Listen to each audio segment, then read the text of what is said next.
നിങ്ങളുടെ favourite shows ഇനി ഒരിക്കലും മിസ്സാവില്ല. ഇപ്പോൾ C5 കാണും നിങ്ങളുടെ ഫേവറേറ്റ് ഷോസ് തികച്ചും സൗജന്യമായി. സിസ്റ്ററെ, ഈ മുറി കിടന്ന പേഷ്യന്റ് അയാൾ ഡിസ്ചാർജ് ആയി പോയല്ലോ. ആരാ ഡിസ്ചാർജ് ചെയ്ത്? അതെനിക്കറിയില്ല. വന്നവര് അയാളുടെ ബന്ധുക്കളാണെന്ന് പറഞ്ഞാ വന്നത്. ഏതോ വലിയ ഹോസ്പിറ്റലിൽ കൊണ്ടുപോകാനാണെന്ന് പറഞ്ഞാ ഡിസ്ചാർജ് വാങ്ങിക്കൊണ്ട് പോയത്. സിസ്റ്റർ, സിസ്റ്റർ, എന്താ എന്തു പറ്റി? Doctor, doctor. ശിവരാമേട്ട,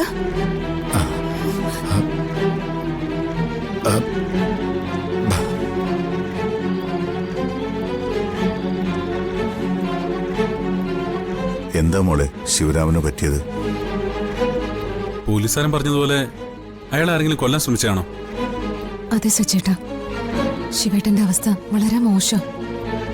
എന്നോട് അയാൾക്കെന്തോ പറയണമായിരുന്നു, അതിനുവേണ്ടി തന്നെയാ വിളിപ്പിച്ചതും. പക്ഷെ സംസാരിച്ചു തുടങ്ങിയ ഉടനെ പെട്ടെന്ന് വയ്യാണ്ടായി. ശരിക്കും ആരോ അയാളെ കൊല്ലാൻ തന്നെ ശ്രമിച്ചതാണെന്ന് എനിക്കും തോന്നുന്നു. ശിവരാമന്റെ ബന്ധുക്കൾ ആരെങ്കിലും ഹോസ്പിറ്റലിൽ ഉണ്ടായിരുന്നോ? ഇല്ല, അവിടെ ആരെയും കണ്ടില്ല. അനാഥമായ ഒരു അവസ്ഥയില അയാളോട് കിടക്കുന്നത്. മോളോട് എന്താ അയാൾ പറയാൻ ശ്രമിച്ചത്? അതെന്താണെന്ന് എനിക്ക് മനസ്സിലായില്ല അച്ഛാ. പക്ഷെ അയാളുടെ അവസ്ഥ കണ്ടപ്പോ കഷ്ടം തോന്നി. നമുക്ക് അയാൾക്ക് വേണ്ടി എന്തെങ്കിലും ഒന്ന് ചെയ്യണ്ടേ? നമ്മളിപ്പോ എന്ത് ചെയ്യാനാ? പണച്ചെലവുകളൊക്കെ വഹിച്ച് ചികിത്സിക്കാം. വേണമെങ്കിൽ സഹായത്തിന് ആരെങ്കിലും കൂടെ നിർത്താം. അയാളുടെ ചികിത്സ നോക്കാന്നല്ലാതെ നമുക്ക് എന്ത് ചെയ്യാൻ പറ്റും? അത് വേണം സച്ചേട്ടാ. നമ്മളെ കൊണ്ട് കഴിയുന്നതൊക്കെ അയാൾക്ക് വേണ്ടി ചെയ്യണം. ഒന്നുമില്ലെങ്കിലും നമ്മൾ വളർത്തുന്നത് അയാളുടെ കുഞ്ഞിനെ. അതിന്റെ നന്ദിയെങ്കിലും നമ്മൾ കാണിക്കണ്ടേ? അത് ശരിയാണ് മോളെ. നമുക്ക് എന്താ വേണ്ടതെന്ന് വെച്ചാൽ ചെയ്യാം. ഞാൻ പോലീസ് സ്റ്റേഷനിലൊന്ന് വിളിച്ച് അന്വേഷിക്കാം. അവരുടെ അന്വേഷണത്തിൽ എന്തെങ്കിലും തുമ്പ് കിട്ടിയിട്ടുണ്ടോന്ന് അറിയാലോ.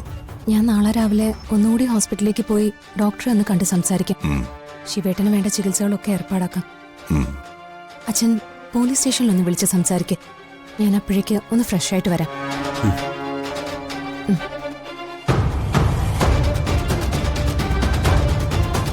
എന്നാലും ആരായിരിക്കും അയാളെ ഇത്ര ക്രൂരമായി കൊല്ലാൻ ശ്രമിച്ചത്?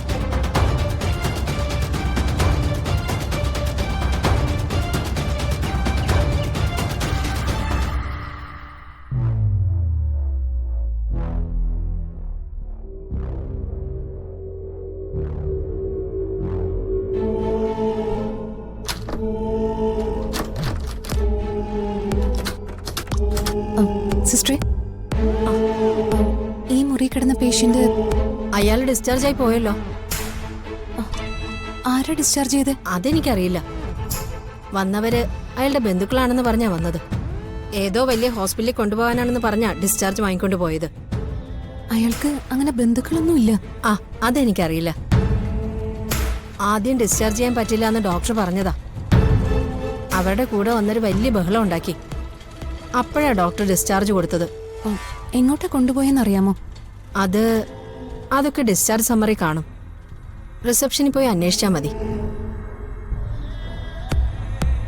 നിങ്ങൾക്ക് എന്തെങ്കിലും സംശയം ഉണ്ടെങ്കിൽ പോലീസിൽ അറിയിക്കേ.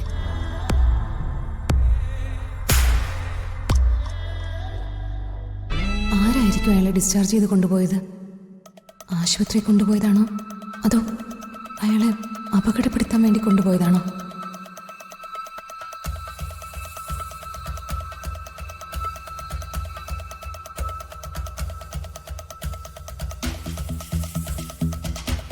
മോളെ, നീ എന്താ ഈ പറയുന്നത്? ഒരു ഹോസ്പിറ്റലിൽ നിന്ന് അങ്ങനെ ബന്ധുക്കളല്ലാത്ത ആർക്കെങ്കിലും ഒരു രോഗിയെ ഡിസ്ചാർജ് ചെയ്ത് കൊണ്ടുപോകാൻ പറ്റുമോ? ഇനി ശരിക്കും അയാളുടെ ഏതെങ്കിലും ബന്ധുക്കൾ തന്നെയാണോ കൊണ്ടുപോയത്? ഏതോ ഒരു ബാറിൽ നിന്ന് ഇറങ്ങി വരുമ്പോഴാ അയാളെ ആരൊക്കെയോ ചേർന്ന് ആക്രമിച്ചത്. അയാളെ ആശുപത്രിയിൽ എത്തിച്ച ഓട്ടോക്കാർ തന്നെയാ പോലീസിലും അറിയിച്ചത്. പോലീസിന്റെ പ്രാഥമിക അന്വേഷണത്തിൽ ഇതൊരു കൊലപാതക ശ്രമമാണെന്ന് തെളിഞ്ഞിട്ടുമുണ്ട്. ഞാനിപ്പോ പോലീസ് സ്റ്റേഷനിൽ പോയിട്ടാ വരുന്നത്. എന്നിട്ട് അവരെന്താ പറഞ്ഞത്? ഞാൻ ചെന്ന് പറയുമ്പോഴാ ഡിസ്ചാർജ് ചെയ്ത വിവരം അവരും അറിയുന്നേ. അന്വേഷിക്കുമെന്ന് പോലീസുകാർ പറഞ്ഞു.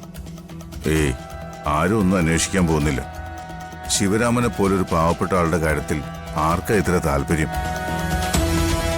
2 ദിവസം ഇതിന്റെ പുറകെ ആരെങ്കിലും അന്വേഷിച്ച് ചെല്ലുന്നുണ്ടോ എന്ന് പോലീസുകാർ നോക്കുമായിരിക്കും.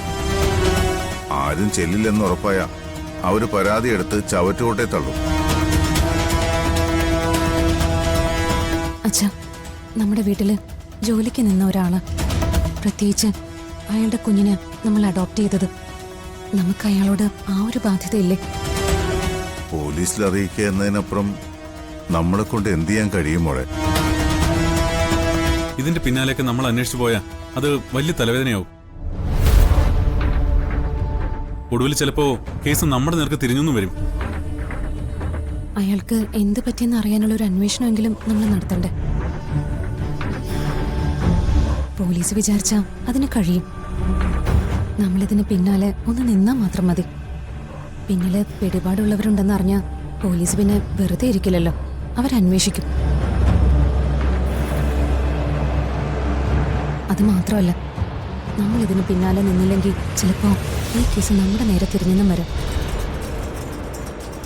കാരണം ഇവിടെ വന്ന് ആതിരയുടെ കുഞ്ഞിനെ എടുത്തോണ്ട് പോകാൻ ശ്രമിച്ച ശേഷം അയാൾക്ക് ഈ അപകടം സംഭവിച്ചത്. അത് നമ്മൾ ചെയ്യിപ്പിച്ചതാണെന്ന് ആരെങ്കിലും പറഞ്ഞാലോ? അങ്ങനെ ആരെങ്കിലും പറയുമോ? അച്ഛാ, ശിവരാമേട്ടനെ പോലൊരാളിനെ കൊല്ലാൻ ശ്രമിക്കുന്നവരുടെ ഉദ്ദേശം എന്തായിരിക്കും? അയാളൊരു സാധാരണക്കാരനാ. അയാളുടെ കുഞ്ഞ് നമ്മുടെ കയ്യിലുണ്ടെന്നും ആ കുഞ്ഞിനെ കാണാനാണ് അയാൾ ഇവിടെ തിരികെ വന്ന് ജോലിയിൽ പ്രവേശിച്ചതെന്നും അയാള് ആരോടെങ്കിലും പറഞ്ഞിട്ടുണ്ടെങ്കിലോ?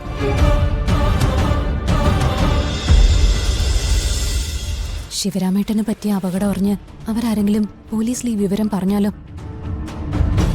കുഞ്ഞിനെ കൊടുക്കാതിരിക്കാൻ വേണ്ടി ഇത് നമ്മൾ ചെയ്യിച്ചതാണെന്ന് പോലീസ് ന്യായമായും സംശയിക്കും.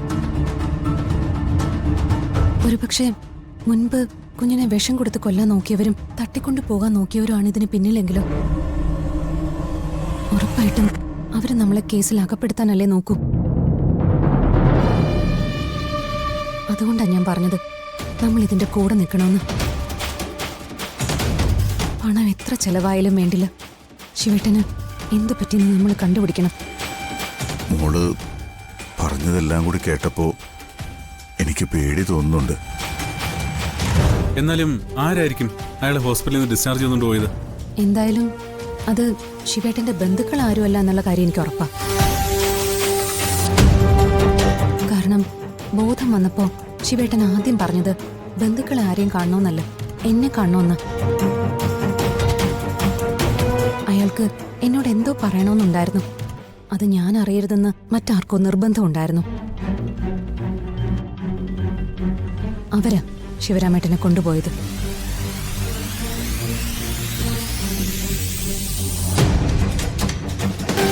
എന്റെ ഊഹം ശരിയാണെങ്കിൽ ഇതിന് പിന്നിലൊരു വലിയ ഗൂഢാലോചനയുണ്ട്. അവരുടെ ലക്ഷ്യം ശിവരാമേട്ടനല്ല, നമ്മളാണ്. അതുകൊണ്ട് ശിവരാമേട്ടനെ കൊണ്ടുപോയത് ആരാണെന്ന് നമുക്കറിഞ്ഞേ പറ്റൂ. ഡൗൺലോഡ് ചെയ്യൂ C5 ആപ്പ്. കാണൂ എല്ലാ എപ്പിസോഡുകളും സൗജന്യമായി.